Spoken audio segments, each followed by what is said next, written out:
Today's episode of Inside Gaming Daily is brought to you by ExpressVPN. To get 3 months for free, go to expressvpn.com/inside. Hey, welcome back to Inside Gaming Daily for Wednesday. Oh, it's Wednesday, it's hump day, but it's also glitch hump day, so...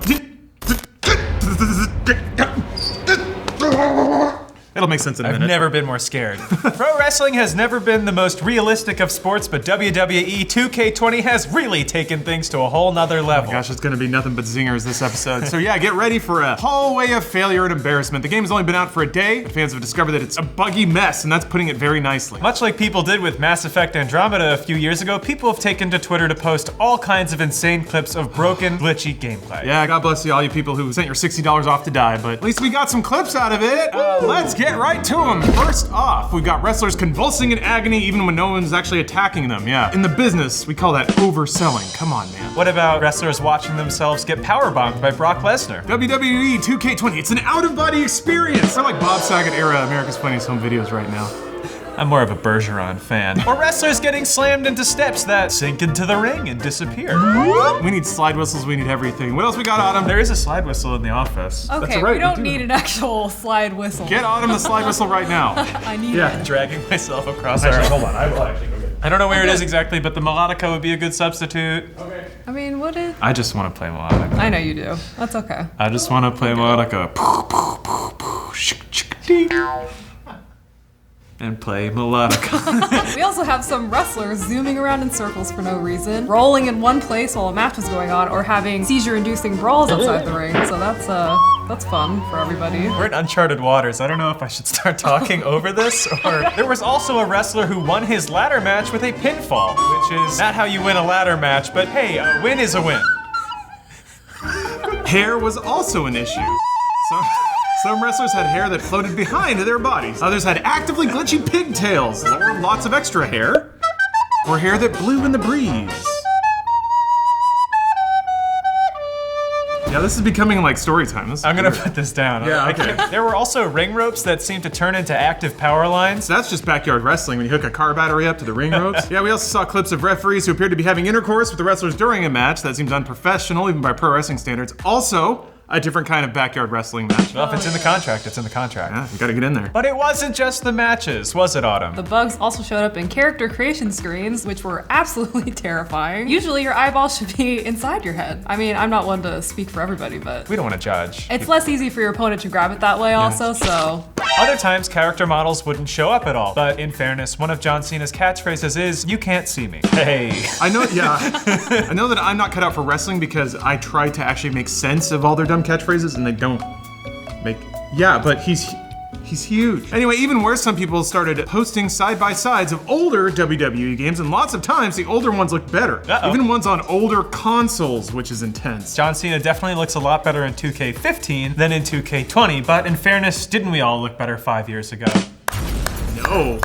Meanwhile, The Rock looked better in a PS2 game than he does in 2K20. Of course, there was a hashtag #FixWWE2K20, that started trending, as a lot of people wondered what the hell they spent their $60 on. Yeah, and if you're getting deja vu, you're not alone. There was also a fixed 2K20 hashtag last month, but that was for another 2K game, NBA 2K20, which also launched as a buggy mess, because it does every year. Also sells a lot, unlike WWE, but we'll get there in a minute. I was looking forward to 2020, but now I am not so sure I want to leave 19. As for WWE 2K20, there was a reported day one patch of over 12 gigs, but that clearly didn't fix anything. Yeah, a lot of people were wondering if it even actually got deployed because some people were like, oh, it didn't download anything. So good stuff. User reviews are overwhelmingly bad on Metacritic, with people complaining about, you guessed it, glitches and bugs. It's also mostly negative on Steam too. Hey Autumn, what did user Salty Buns write? Salty Buns is back. Salty Buns is back. Friend of the show, Salty Buns. So good to hear from him. Salty Buns wrote, "Yikes, even as a sucker for these games, I don't recommend it, even out of morbid curiosity." That's a bummer because usually when I'm morbidly curious in something, no one can dissuade me from it. The Salty Buns endorsement would have been great for WWE 2K20. Over on Reddit, user DazedRabbit1 compiled all the bugs into a giant post and called the game an absolute disaster. It's a fun read. A lot of easy links in case you didn't get your fill in this episode. Reviewers didn't like it either. Shockingly, Metacritic hasn't compiled a score yet, which might be an indicator that early review copies weren't made available. I wonder why. But if you look at individual review sites, the reviews aren't kind. Autumn, what did Kotaku have to say about it? Kotaku called it broken in every possible way. Oh! Forbes said it just isn't fun to play. Oh! Den of Geek said it may be 2019's most broken game. Oh! Cool as hell. I feel bad for WWE right now. No, this is great. I mean, in the midst of like Outer Worlds and Death Stranding and all kinds of like huge and Fallen Order, it's just like, let's get some Schadenfreude trash We out just there. need a hot pile of garbage. Yeah. Slap it on me. Remind us all what's important this holiday season. Games that actually run. We should note though that WWE 2K games almost never get good reviews, but this year is especially amazing. The PS4 version of 2K19 got a 77 on Metacritic. No. 2K18 got a 66. No. Oof. And 2K17 got a 69. Nice. Nice. So yeah, there are always complaints about gameplay, bugs, and glitches, but this year's installment seems to be in a league of its own. So why is the game so bad this year? Behind the scenes, there could be a perfectly good reason for this. Publisher 2K recently broke up with the developer that has made WWE games for years now. Yeah, this is an interesting story, fairly dramatic. What happened there, Autumn? Well, a few months back, it was reported that the Japanese developer Yuke's isn't making WWE games anymore. Instead, it's gone off to make its own original pro wrestling game, and that's actually a huge loss for 2K because Yuke's has made wrestling and fighting games since the early 90s, so they've been around. It also made annual WWE games for THQ from 2000 to 2012, along with a number of UFC games. In May, Yuke's senior vice president Hiromi Furuta said in an interview that she was frustrated with the recent WWE 2K games and seemed to point to 2K as being partly responsible, which is actually pretty shocking for a Japanese developer to do. Usually they just internalize everything like a good nebbish nerd should. She said that, quote, right now, looking at the market's demands, players are expecting something new every time we release a game, and we feel like we haven't achieved what we've really wanted to do. For example, in many cases, we're still using old assets and we're not able to do some things in the way that we want to. If you read between the lines, it's not too hard. It seems like Yuke's wasn't happy with 2K and probably that yearly release cycle for WWE titles, so they left to make their own game. Or they were told to leave. Maybe they were too expensive, it's hard to say. So who is making the games now, Autumn? That would be Visual Concepts, Huh? which is an in-house studio for 2K. So they're no longer partnering with a third party, they're just keeping it all first, which is usually cheaper. And it all worked out. Everything's Yeah. great. Everything's fine. So at the time 2K tried to put a good spin on things, they told IGN WWE 2K20 will be developed by Visual Concepts, who have worked with Yuke's on the development of the series since WWE 2K14. As we continue to invest in the WWE 2K franchise, we've seen the Visual Concepts team display incredible passion, talent, and commitment to the future of the series. We thank Yuke's for their years of partnership and are excited to see what the Visual Concepts team brings to the franchise moving forward. They certainly brought something to the franchise. Now show that hair again. Yeah, meanwhile, when it comes to sales, WWE 2K has seen better days, which is probably the big thing driving all of this. Autumn, slap us with those numbers. Hold right, on, give let's do me it. that. Got it. Oh, stop, you're gonna hurt him. Again, I'm gonna give you a good blast every Okay, time we get cool. some good sales numbers. All right, we compiled the data we could find for console sales, and they've been dropping every year. WWE 2K15. Back then, it sold more than 3.2 million copies across all consoles. But last year's installment, 2K19, sold just 1.46 million. That's a drop of more than half. that's bad.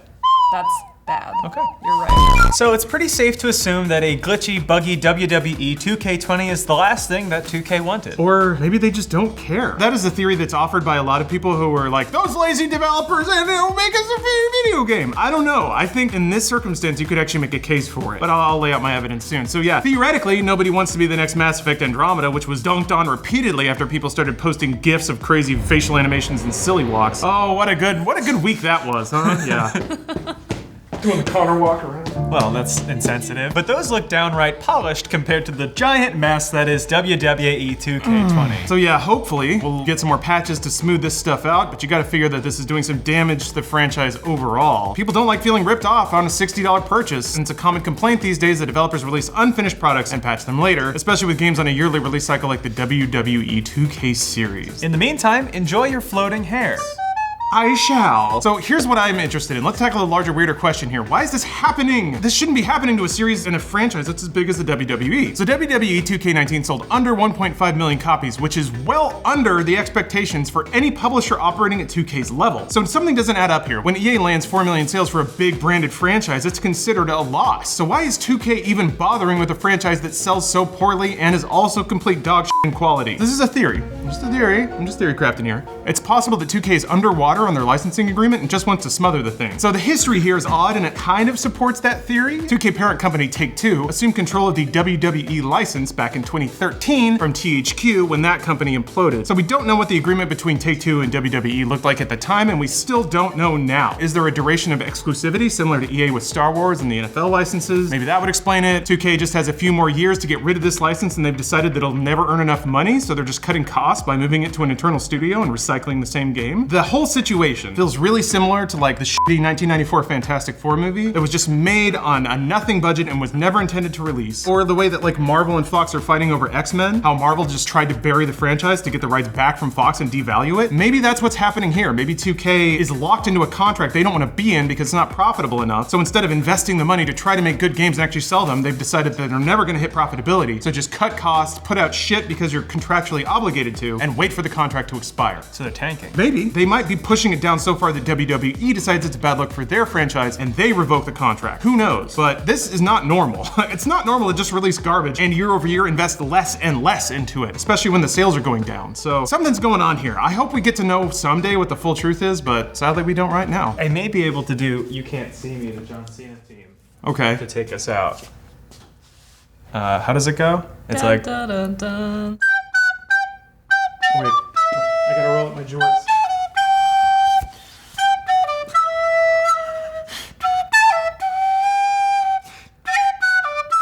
Today's episode of Inside Gaming Daily is brought to you by ExpressVPN, because when you're buying WWE 2K, you're gonna wanna hide your shame by bouncing your IP all over the world. That's right, when the internet police come after you for buying a garbage game, you can blame it on the Netherlands or some other country you bounce your IP. What is a VPN, you ask? Well, it hides your location and your data on the internet. Essentially, if you're on public Wi-Fi or something like that, people can just snoop on you. They can just steal all your data, steal all your bits. So when you're typing about how much you love WWE because you're a trash baby, you don't want anyone knowing that. So let's say you're on hotel Wi-Fi or something like that, and instead of just connecting directly to the internet, instead you connect to a VPN, a virtual private network, a secure server somewhere else. And then all the connection between you and that server is encrypted. So even if somebody can snoop on it, they won't be able to decrypt it, it's just garbage to them. And then from that server, you go to the rest of the internet. So basically it makes it look like your connection is coming from somewhere else. It might be valuable if maybe there's regional restrictions on the kind of media or services you consume. And it also protects your identity and your data, because the data is the only thing we have in this cruel, cold, and crazy world. You can get 3 months for free by going to expressvpn.com/inside. It's less than $7 a month with a 30-day money-back guarantee. So even if you try it and you find out it's not for you, risk-free trial. And like we said, 3 months for free by going to expressvpn.com/inside. Take back your privacy today with ExpressVPN. So yeah, is there backyard combat sex though? The car battery just launches off of a ladder, dick out. Yeah, when you gotta get a running start. This episode isn't sponsored by Dick Pills. Not yet. Straight up slot machine. We do not call that gambling. Surprise, surprise! Somehow, yeah. I hope they at least put a stool up under the slot machine for the little kids so they can stand on it. It's just gonna be dangerous if the kids have to climb up. They might pull it down on themselves, you know? But then they don't win. Yeah, exactly. They can't gamble anymore if they're dead. Lots of people are calling the trailer a new low in this era of overly